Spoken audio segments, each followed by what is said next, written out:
Bukod sa top-rating teleserye sa primetime bida na On the Wings of Love at consistent top trending tweets worldwide, mas lalo pang nasasabik ang fans ng Jaydeen na makita sila. At kamakailan lang ay pumunta naman sila sa Gensan para sa isang successful show. Jaydeen, anong ganap? Dinumog ng mga solid Jaydeen fans ang General Santos City at Karatig Bayan ang KCC Mall of Marbel para mapanood ang kanilang mga idolo.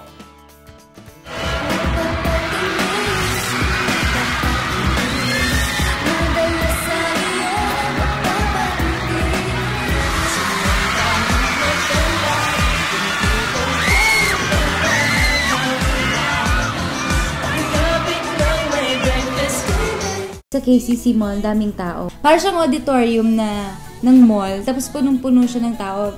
Sobrang init na naging pagtanggap ng fans sa mga bida ng On the Wings of Love.